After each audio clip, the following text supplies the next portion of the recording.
There are phases in life when you feel like you're climbing a mountain covered in fog. No one beside you, no one cheering, no one watching.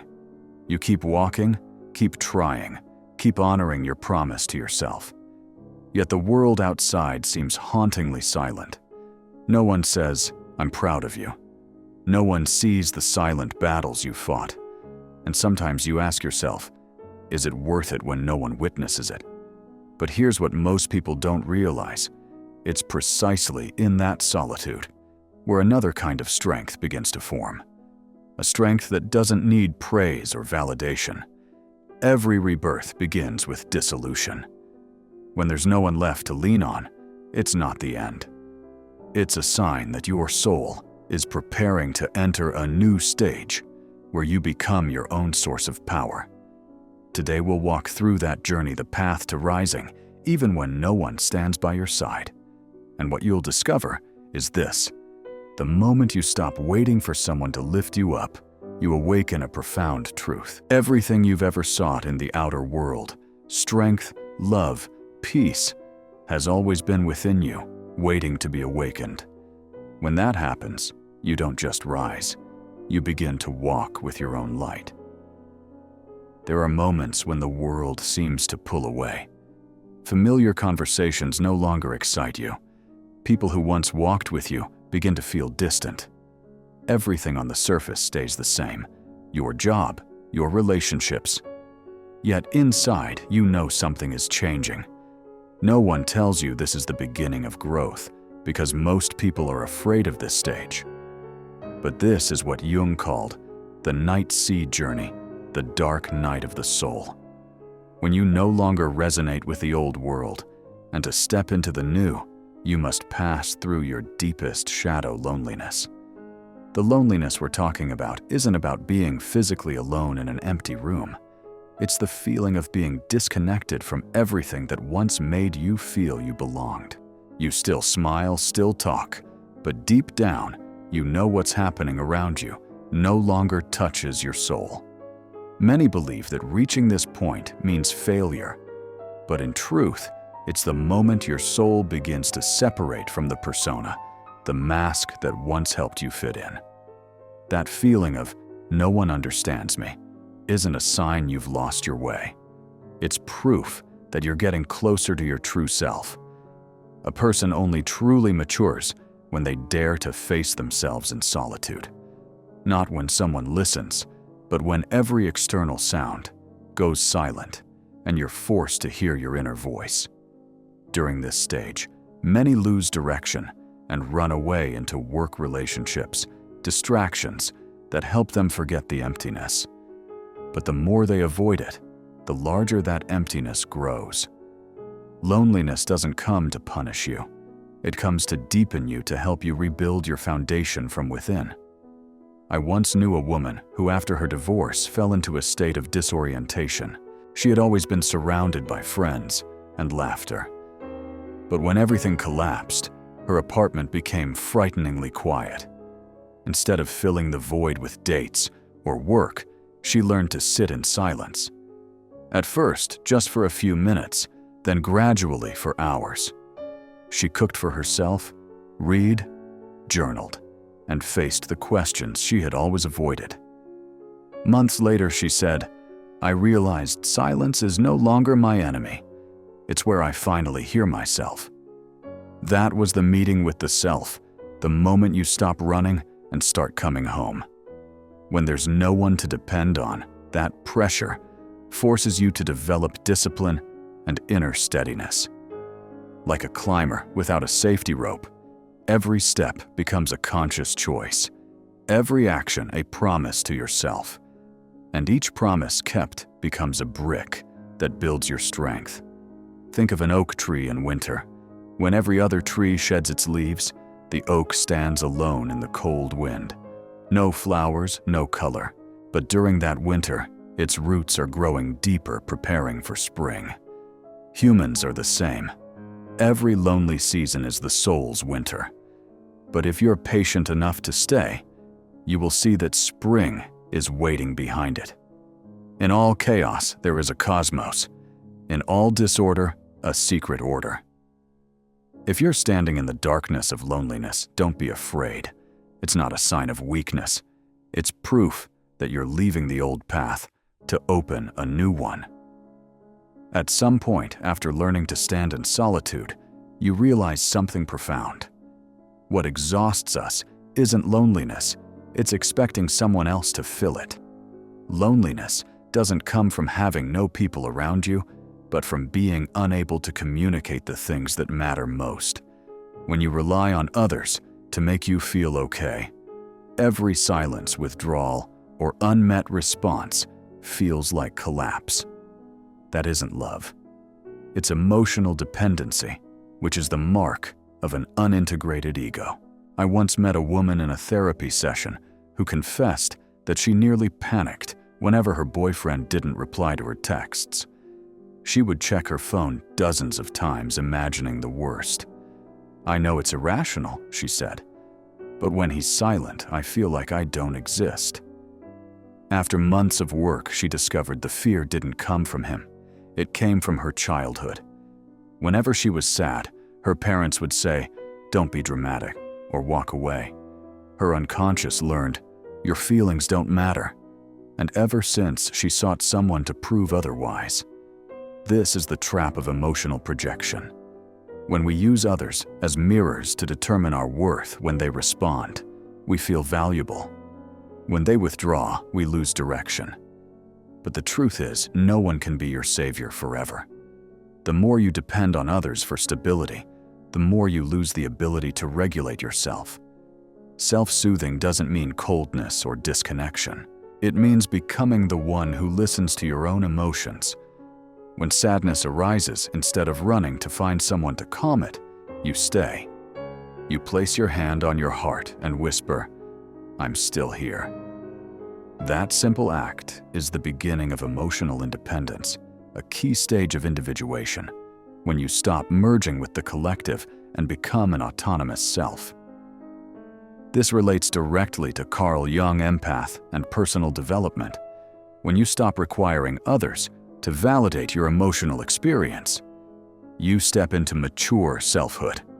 A person with emotional independence doesn't need constant responses to feel valuable. They don't need instant replies or compliments to keep going. They can sit quietly in a cafe, enjoying their coffee alone, feeling complete in that moment. That's not coldness. It's the highest form of freedom from the need to be validated. All forms of dependence are the shadow of love. We call it attachment, but it's really fear of abandonment. The immature ego craves someone to confirm its worthiness. But when you look deeply into that fear, you realize it's not emptiness. It's an invitation to become the parent you once needed, but never had. And then you understand, what you thought you needed someone else to help you survive, you've had the power to do all along. After you've learned to stand strong in solitude and soothe yourself, another subtle but demanding challenge arises. Stop complaining. Complaining is how the ego keeps you anchored in your comfort zone, the place where you get to see yourself as the victim. It convinces you that you have a reason not to change. But the irony is this: every time you complain, you reinforce the belief that you are powerless, unconsciously sending the message, "I have no strength." This is the shadow of self-pity. When you're trapped in that darkness, you stop acting and start repeating the same question, "Why me?" As if the universe is unfair, as if the world owes you an explanation. But the real question isn't, "Why me?" It's, "What can I do with this?" Until you make the unconscious conscious, it will direct your life, and you will call it fate. Every time you complain, your unconscious is running the show, turning you into a victim of circumstance. But when you look beneath the emotion that fuels your complaint, you step out of the shadow and become the one steering consciousness again. Complaining is a clever habit of the mind. It makes you feel like you're doing something, but in reality, you're staying still. Each complaint is a form of delayed action. When you're busy blaming circumstances, you lose the energy to transform them. Think of a stone at the bottom of a river. The current is strong. It grinds. It crashes. It carries the stone away. But over time, the very flow that seemed destructive polishes the stone until it becomes smooth and luminous. Life is the same. It doesn't pause because you complain. It keeps flowing, keeps testing, keeps shaping you. But if you endure the flow instead of cursing it, you'll become stronger, clearer, more beautiful than before. A viewer once shared with me that after her friends betrayed her, she spent 6 months consumed by bitterness. I told anyone who would listen how awful they were, she said. But I realized I was telling the same story for half a year. That night, she wrote in her journal, "If no one was around to hear me complain, would I still tell this story?" The answer was no. The next day, she started writing about what she wanted to learn, to change, to create. "It wasn't them leaving that hurt me," she said. "It was that I held on to the story for too long." Stopping complaint doesn't mean denying pain. It means no longer living in it. You can still feel sadness, disappointment, grief. But instead of retelling the wound, you use that energy to build something new. I am not what happened to me. I am what I choose to become. And that choice to stop complaining and start acting is the doorway to a new level of strength. After you've stopped complaining and begun to act, a deeper test appears: the silence of being unseen. You stand up. You work hard. You give your best. Yet no one praises you. No one acknowledges you. No one seems to notice. This is the point where most people give up, not because they fear hardship, but because they fear invisibility. But it's precisely at this moment of no recognition that the universe tests whether you can keep going without the spotlight.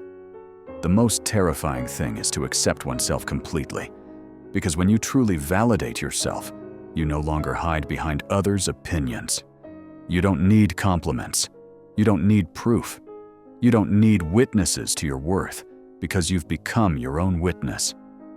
I'm reminded of Cassandra in Greek mythology, the woman gifted with prophecy but cursed so that no one would believe her. She saw the truth, saw disasters before they came. But everyone turned away, calling her mad. Yet even in isolation, Cassandra did not go silent. She kept speaking, stayed loyal to what she saw, even when no one listened.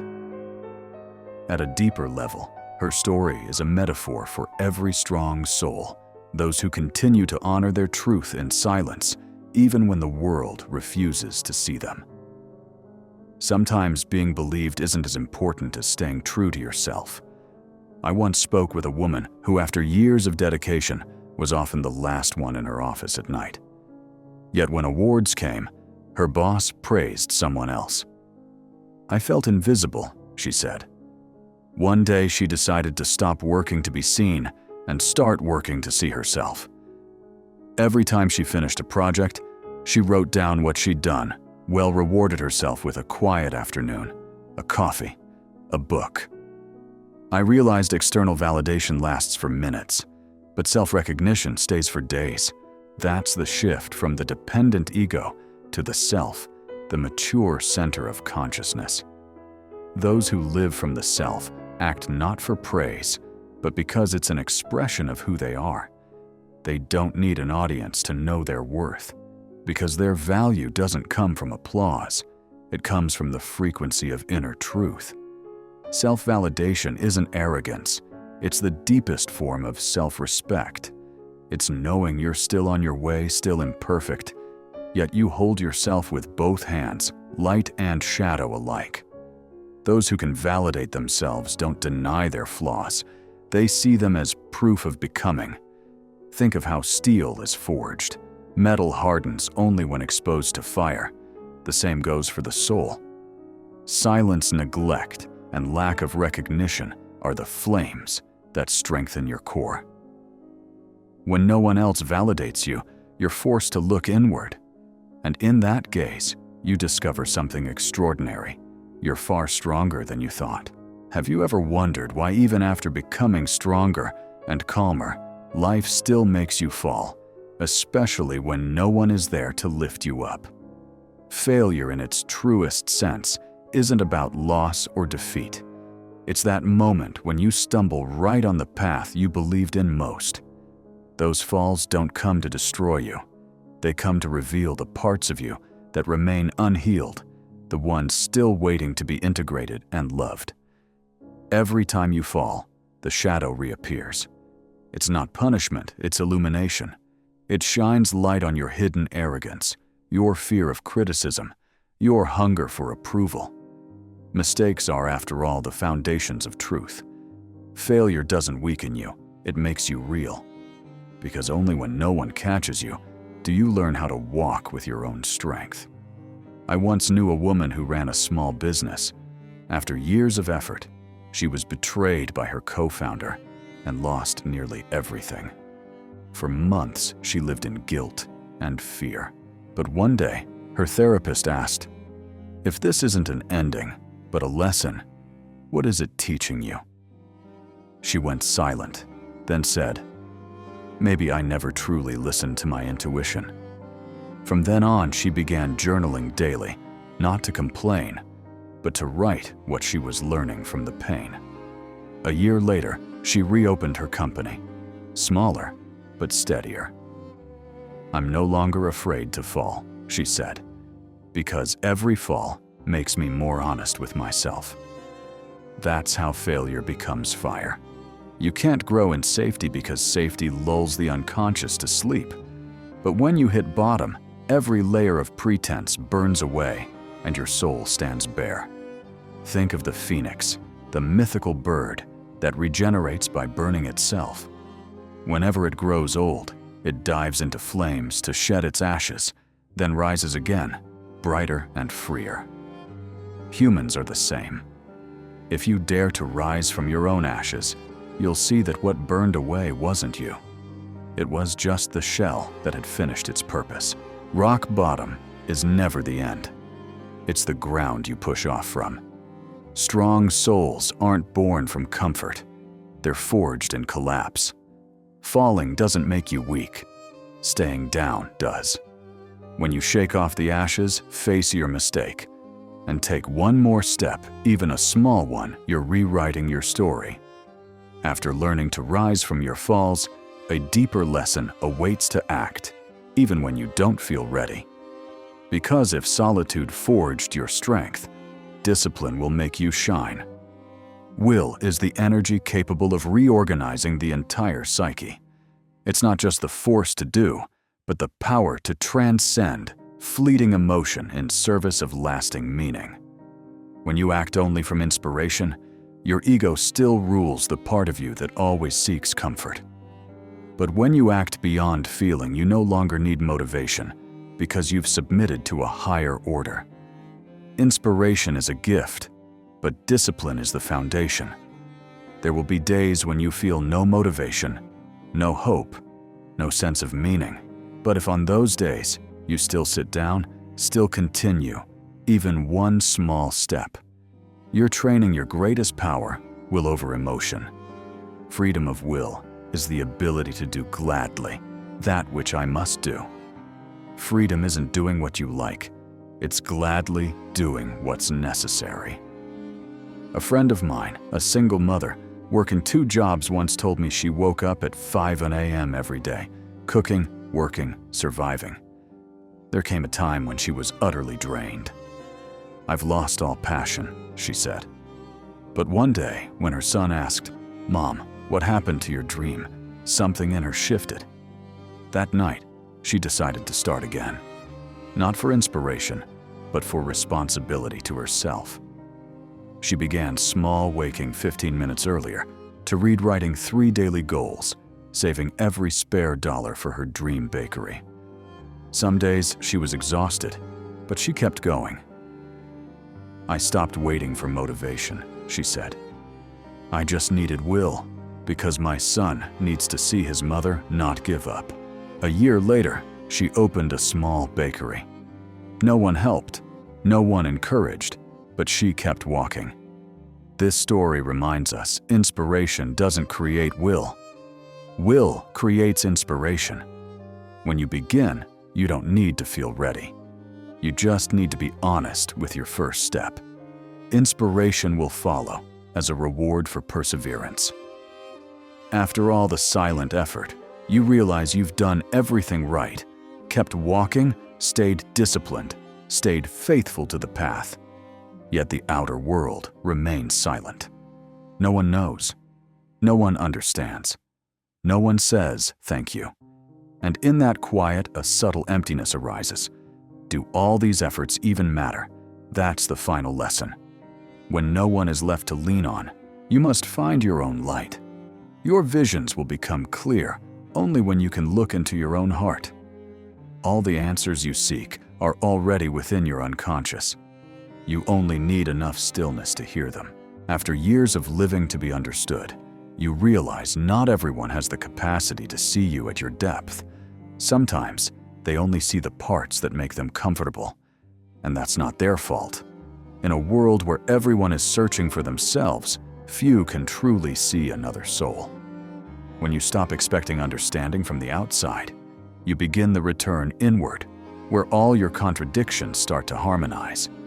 Fear and courage, pain and healing, darkness and light. There, you no longer need anyone to confirm that you are enough. You just need to know that you are being true to your soul, and that is enough. I once heard the story of a young painter who, after years of painting for trends and sales, fell into creative exhaustion. One day, she left the city, rented a small house by the lake, and cut off all communication for a month. She painted again, not to show, not to sell, but to listen to what her soul wanted to say. When she returned, her art had changed, raw, alive, full of soul. A gallery in Berlin saw her new work by chance and invited her to exhibit. She said, "When I stopped trying to be seen, people began to truly see me." That's the paradox. When you stop seeking outwardly, you become a center of inward gravity. Because creative energy, love, and wisdom don't come from being understood. They come from accepting yourself, even the parts no one else understands. Like a lighthouse in the night sea, it doesn't shout to be seen, nor move to seek attention. It simply stands shining, and by doing so, guides those who are lost. Humans are the same. When you stand in your own light without needing recognition, your presence itself becomes guidance for others. Who looks outside dreams, who looks inside awakes. When you stop asking the world, "Who am I?" and start asking yourself, "What do I truly need?" the veil of the unconscious begins to lift. The curious paradox is that when I accept myself just as I am, then I can change. No one will ever fully understand you. But that doesn't mean you can't be loved, because real love doesn't require full understanding, only full acceptance. And when you learn to accept yourself in all your complexity, depth, and contradictions, you radiate an energy that makes others feel safe near you. This understanding of Carl Jung, empath, and personal development teaches us that transformation isn't theoretical, it's practiced daily. Begin with one simple contract. I will not abandon myself today. That sentence is revolutionary. It's a contract with your nervous system. Safety first, talent later. Each morning ask yourself, which part of me leads today? The warrior who faces hard things first. The sage who reviews and refines. The lover who restores the body. The craftsman who ships something real. Create one ritual you won't negotiate, 30 focused minutes. One small step. One promise kept. You don't owe the world a masterpiece. You owe the self your attendance. Set one boundary clearly. I don't take unscheduled calls before noon. Enforce it once. Notice the space it creates. Without, "No, you're sore," never compounds. When you slip, acknowledge without judgment. Return tomorrow. One day off doesn't erase progress. When people resist your growth, remember they're responding to their own fear. Your job, stay true to your path. Journal weekly. What kept me loyal to the old life? What keeps me loyal to the new one? This practice of Carl Jung empath and personal development isn't about perfection. It's about presence. Look at how far you've traveled, from waiting for someone to save you to becoming your own source of light. This isn't motivational, it's archaeological. You didn't create a new self. You uncovered your true one. You've stopped performing for an audience. You've started honoring your soul's voice. And strangely now, people feel you without needing to understand you. When you stop seeking someone to understand you, you begin to be understood through presence. What changes in the person who walks this path? You feel pain but don't collapse. You face rejection but don't take it as identity. You experience loneliness but know it's different from aloneness. You receive silence but don't need noise to confirm your worth. You walk through darkness, but carry your own light. You no longer urgently seek approval. You no longer deflect compliments. You no longer abandon yourself for connection. You no longer explain yourself to those who aren't ready to see. You no longer wait for permission to become. You love without losing yourself. You connect without collapsing your boundaries. You give without depleting your core. You're present without performing. You've individuated, become separate and connected. This isn't the end. Individuation isn't a destination. It's a continuous return to yourself. New layers will appear. Deeper shadows will emerge. But now you have the tools. Now you know the way home. Monthly review. Where am I still seeking external validation? Where am I complaining instead of acting? Where am I waiting for inspiration instead of building? We'll quarterly update your inner council. Which archetype needs more voice? Where am I unbalanced? Yearly ask the big question. Am I living the life that is mine or the life that is expected? If not mine, what one thing changes in the next 90 days? A person who rises when no one is there isn't someone who feels no pain. They're someone who turns loneliness into a teacher, transforms silence into fuel, and makes every fall a foundation of strength. They don't live to be seen. They live to be honest with their soul. When the world goes silent, they listen within. When no one believes, they hold faith themselves. From the place that once felt empty, another kind of power is born.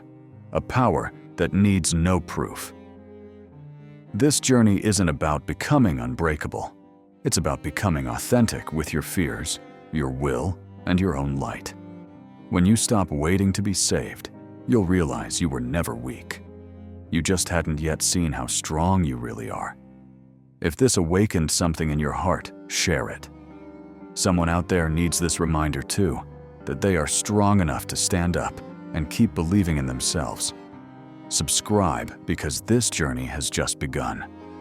The journey of becoming yourself, steady, clear, and free.